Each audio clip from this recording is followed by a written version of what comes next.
Welcome to our magical family.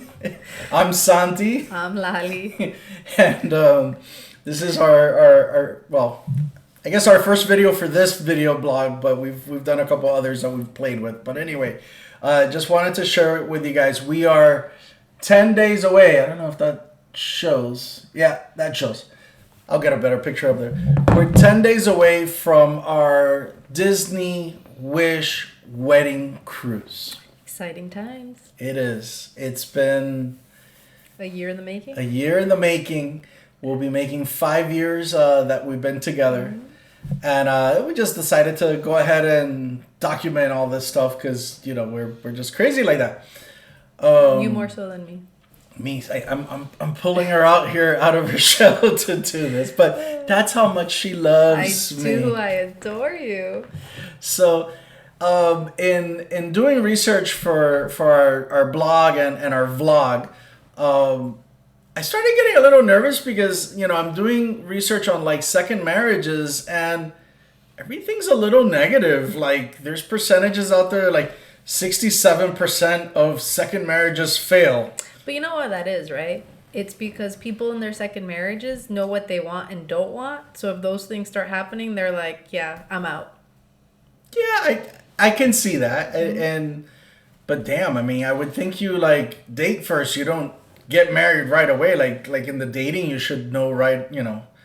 Hopefully, right? If you had a good courtship, you talked about all those things before you jumped into another Yeah, I think marriage. that's what's worked for us. So I posted a blog out there. I'll include a link up here somewhere, and I titled it "Why Second Marriages Have a High Rate of Failure: 5 Ways to Ensure Your Second Marriage Will Succeed." And Lali and I come from our past marriages were long marriages, right? Like we've been around the block. So wait, do we want to go through the 5 things you just said will help you succeed? Yeah, but you don't want to give them a little background first, or Well, why don't we tell them the numbers and the things and then Okay. we'll get into it. okay, so let's do it. So what's number 1? Number one, learn from past mistakes. Okay. And number 2? Number two is communication is key, which is my favorite. And 3? Seek professional help. 4? Embrace flexibility and adaptability. And 5? Prioritize your relationship. Okay. Very importante. So you said communication is your number 1, even though it's number 2 on this list. Yeah. So why is that your number 1? Well, because I think, when you start dating and everything is a facade. Well, you're on your best behavior. You got to lure the person in. Right. So then, and that's the thing. Like, you really don't, you just don't know what you're getting into, right? Like, it's not the real person. It's the advertisement. I was my real advertised self. My You advertised were. self was my real self. You were. I mean, I think, Well, you obviously learned more about me as we kept going. yeah, but I think, like, one of the things, like, you were very, up front, you were like, I'm worth, we were texting, and I'm like, hey, I gotta stop texting because I'm gonna get into an accident. And you're like, well, I'm worth it.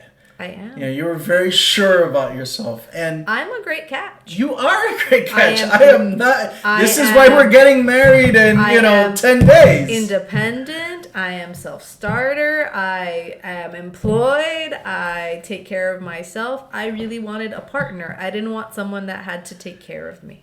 And I think that's what made this very different and very, one of the things that attracted me, and again, we're not here to talk smack about our exes or anything like that. No. Don't want to get into But that. we did learn from our past mistakes, if you want to call it. I'm not going to say that we're talking smack about our exes, but we did learn what worked for us and what qualities we didn't necessarily find Yes. ideal in a partner that we learned from our past relationships and what we wanted in a future, which actually then goes back to number 1, which is learn from your past mistakes, what works for you and what doesn't work for you. Yes, yes. And I think like the one thing that I just have to put out there because I've seen it with people with they go through breakups. And nobody wants to go through a breakup. Breakups suck. It's hurtful, and especially depending on how much time you were involved in that relationship. But once you get past that and you've moved on to another relationship, you gotta let that go. And in some sense, you also have to like, accept that if it wasn't for that breakup, you wouldn't be in this relationship right now. I mean, that's why I tell you, I'm gonna send a thank you card to your ex, once we get married, because if he wouldn't have, if you guys wouldn't have gotten divorced, then I wouldn't be here right now about to marry you. And I think that's the thing. Like a lot of people they're constantly living in the past, and then your current relationship is suffering for it. And then it creates issues with your partner too, because then your partner starts to feel like, well, am I not better than the first one? Am I not good enough? Yeah, I can see how that is a challenge, but it's not so much that you're stuck in the past, but you have to work through those issues, right? I'll give you an example. I did give my ex-spouse a chance, and we tried reconciling, and just had we not gone through that step of trying to see if it would work out again, I don't know that either of us would have moved on. So it was maybe viewed as a step backwards, but it was a necessary step backward in order for us to move forward. And I can understand that. I mean, I think that is important. And of course, I think it gets more complicated when there's children involved. Of course. So together, I was married, I think, 23 years. You were married 16, I think it was. 16. So, I mean, it's a lot. So here we are. We've been together 5 years. We've been living together. We've made it work. We've had to, work through the kinks of blending our family and children and stuff. And that hasn't been easy. Not easy. That I think has been probably the most challenging. Yeah, I would agree. Yeah. Out of all the things, like, we've had open communication, we're very much in sync with each other, we have common goals and common interests. But yeah, the blending our children has been a challenge. Your children are a little older. When we first met, his children were 14 and 18, or 13 and 18? Yes. And my daughter was 8, all girls. So you can imagine, all girls, teenage, young adults, are already challenging to begin with if they're biologically yours. And now you're adding, a blended family, a new parental figure that maybe, and it doesn't matter which side. I know my daughter struggled with having a new paternal figure and feeling like if she got close to Santi that she would be replacing her father, and also challenges now as she's 13 now, right? We've been together 5 years, and then also challenging authority. Oh, what do you mean no? Mom didn't say no. And that already happens in regular parenting relationships where the kids try to, split you and pin you against each other. But in a step parenting relationship, that only gets more complicated because you're not the biological parent. And if I say no and mom says yes, what happens in those situations, right? Biological parent trumps step parent. I guess it depends on what boundaries you set. And I think that's what's worked for us, right? As we started struggling through some of those parenting issues, because I parented differently than you parented when we first got together, and what was okay for your kids maybe weren't okay for my standards with my kids, and vice versa. We did a lot of talking that first year.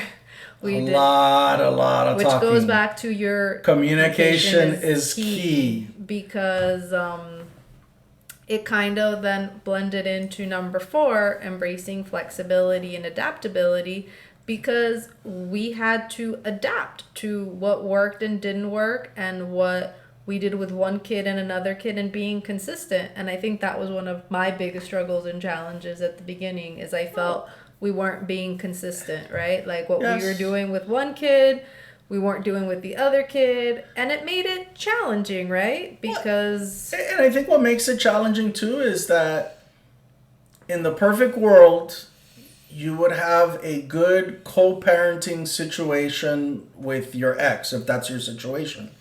But it doesn't always work out that way.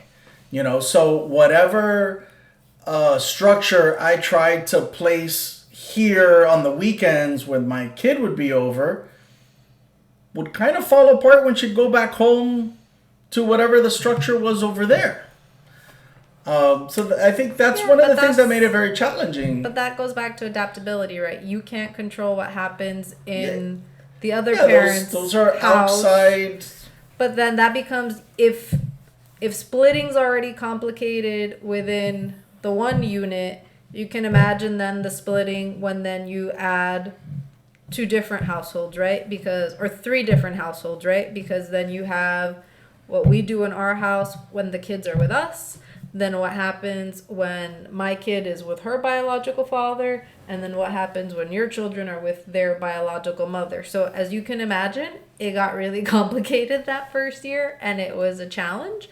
And you know, we've worked through it, and what's worked for us is communicating and setting those standards on what we're okay with. And at the end of the day, it's the biological parent who decides what is their breaking point or their standard. And then the other parent has to be respectful of, okay, I may not completely understand or totally don't agree with it, but you're the biological parent, I will support you. And I think that is the biggest thing, is the support, right? Because I think with any relationship, but especially a blended family, is, you know, don't let the kids see you sweat, right? Even if you disagree with, okay, I think they're crazy for allowing their kid to do that, but I'm not going to say that in front of the kid. I'm going to support him and say, okay, baby, I totally get why you're letting her do that. But then behind the scenes, you can talk about it and share with each other in a respectful way, like why you thought that was a good decision or not a good decision, but respecting each other for doing that. Because again, at the end of the day, there may be reasons because of, you know, things at the other parent's household or just different dynamics that you might be new to, that you have to work through. And I think the age is also is a big factor too, right? Because one thing is if all your children are around the same age and they're all, you know, 5, 7, 10 years old, but like, you know, after my divorce and us getting together, like I went through this phase of watching my children become young adults. Mm-hmm. So now you're dealing with they're young adults. They don't have to come over to your house. And, you know, when you're not the primary parent in a divorce and you have a child that's 17, 18 years old, it was very challenging. I'm not going to say that this is the correct way for everybody to, you know, everybody handles their children how they handle them. But it was very challenging for me to, you know, almost have a say in what they can do or not do. I mean, they would just, you know, jump in their car and leave. Yeah, I think at the end of the day, though, it's about respect. And I think that was the biggest thing I think we communicated to all the children is, you know, you have to respect the partner that I've chosen. Yes. And you may not always agree with what they do or what they say. Now, granted, obviously, if there's just bad things happening, abusive things, there's no reason to accept that in a relationship. But as a parent, there's going to be times that as the adult, you're going to say something that, guess what, a teenager's not going to like. And at the end of the day, it comes down to respect. You know? So. Yeah, please, if, you know, I don't want to make the whole segment just on this, but if you want us to get more in detail about the blending of families and the children and share that, you know, drop a comment below and we'll do that. But I kind of want to move on because, I mean, you know, there might be second marriages that don't even have children. So that's not a problem for you, which honestly will make your life a lot easier. I mean, don't get me wrong. I love our kids and everything, but, you know, children add a component of complexity to second marriages. It's that blending factor. Absolutely. Well, what do you want to focus on? Okay, so I think we pretty much covered learn past mistakes. Communication is key. We kind of skipped the seek professional help. Well, I think we kind of skipped it because it's not something that ended up being... Well, we didn't do it. For us. But I'm actually a mental health professional. I'm in the field. I haven't practiced in many years, but I still work with behavioral health. And so I'm a big, advocate for if you need help, get it, not just with relationship, but with your own mental health or any kind of needs that you may have. So I'm a big proponent of that.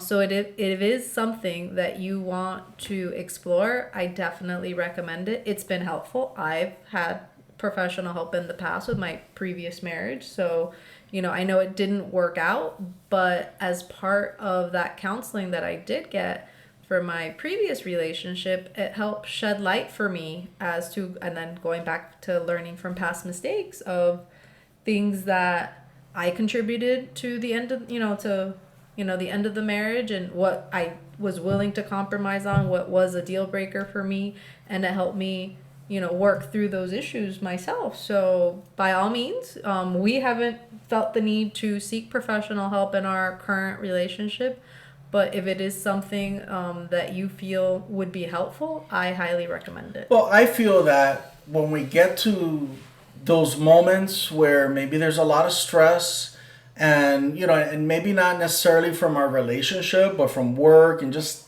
everything around us, family and things like that, I think what we've done to cope with it is, since we're lucky enough to live in Florida, is we take off and we go to Disney. We do. Disney's been a big part of our lives. To me, that has been one of those, babe, I can't take it anymore. This weekend we're leaving. Okay, I'm driving and we're going. It's worked for us. I think part of what, regardless of call it professional help or healthy outlets or whatever works for you, you need to find what helps you ease yourself and relax and recapture your joy. And definitely Disney's one of those things for us. We love Disney. Santi was less of a Disney fan when I first met him. But then, he quickly, as you can see from our back walls and our shirts, we're sporting Wish and Cruise and Star Wars and everything, all around us. We're big Disney fans. We've made it a very large part of our life for sure. Well, there's something magical about Disney, and it captures that magic and that like sense of innocence and just happiness where you can just be a kid and be creative, and it's always spoken to me. And I raised my daughter in a very Disney environment, so when Santi came in and he started joining our crazy and getting into it too. The coin collection back there, wherever it is, was all Santi's craziness from, we were going to the resorts and he started collecting these coins and oh no, I gotta get all 50 of them. And then I had to find a cool display to be able to display it as you see back there. But, it quickly, we've had so many great Disney memories that I'm sure you'll see as you go through our pictures and our blogs and our vlogs and our videos. And it's part of why we decided to get married on a Disney cruise. Yep. So more to come there. That's going to be actually next weekend already. Next weekend already. It's 11/11/2023. So we'll post a whole bunch of videos and things from that. Gotta make sure I take a lot of chargeable batteries and stuff to record. So more to come on the wedding as far as pictures and videos. Like you'll be walking down the aisle and I'll be recording. No, maybe you give the camera to someone else that day, but definitely it's just, that crazy story of like, I booked a last minute Disney vacation because I'm stressed out at work and craziness and homework's been madness and the kids frustrated with geometry. So let's jump in a car and let's go. And we've been those crazy people that have driven up one day and driven down the next. Yes. So multiple times. So you just have to find, and it's Disney for us. We're also big RVers and like camping. So maybe you'll see some, future content on that, but you just have to find what makes you happy. I'm a big proponent of having fun and doing what makes you happy because you just don't know what the next day will bring. Yeah. If the pandemic showed us anything was that life is short and you got to live it and take advantage of it. All right, number 5, prioritize your relationship. I think we do pretty good with that. We do. I know that sometimes work gets crazy and the kids get crazy. It does. I mean, and honestly, the kids have more activities than we do on any given week. So it can be a challenge. But I think we do. We've gotten into a good pattern of that. We're good about having our regular scheduled date nights, and you just kind of need that time alone. I mean, it's important to spend time with the kid and everything, but you also need your alone time. That's important. Yeah. So you gotta make time for that. The only thing that I would add in there that we need to start doing, and I think we did it. We haven't. Well, I mean, this year's the wedding, so it's been crazy and stuff.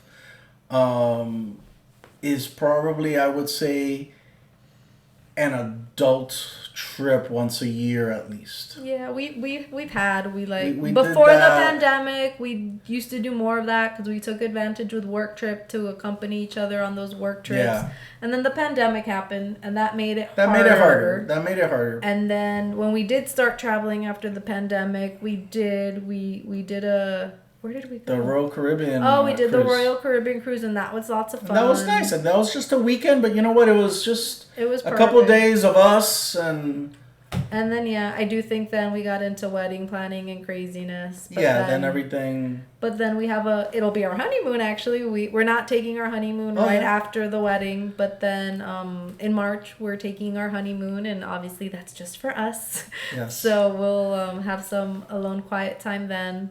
But yeah, prioritizing your relationship, making those moments, and maybe you can't afford to take a trip because you're not in a financial position to be able to do that. And it doesn't have to be a trip. It could just be a staycation at home where you make time for each other and pack a picnic and stay at home and reconnect and watch, crazy movies or do whatever it is at home that, whatever you find enjoyment in. Yeah. And doing it together. I think our biggest challenge, because of the kid, is trying to get away to Epcot by ourselves to have an adult around the world, right? Because she doesn't want to miss anything. Yeah, it's the problem of being a big Disney fan. Yeah, but we may do that, but I don't know if we'll be able to video it because then she'll find out. Yeah, and then we'll have hell to pay. But the good thing is, again, we're making her such a great Disney fan that she says for her 21st birthday, she wants to go drinking around the world. And I'm sure you've seen her in some of the videos. Sophie is like a toothpick and super skinny, and we joke that she's not going to make it past like the first country because she'll be intoxicated with her first drink. But more to come as she turns 21. We still have a few more years for that. 7 more. It's going to go fast, though. It will. I think it's going to go very fast. Like, I look at my kids and I'm like, oh my God, I have 2 adults. How did that happen? And, looking back at some of the older videos that we have with Sophie, she was so small and tiny, and you look at her now and now she's a teenager, and it's like, where the heck did the time go? And time flies. Here we are, getting ready to have our Disney wedding. Disney wedding. So that's going to be fun. We look forward to that. We're excited. But anyway, so it's getting late. Thank you for watching. Please subscribe, help us out, give us a couple likes. It helps with the algorithms and everything.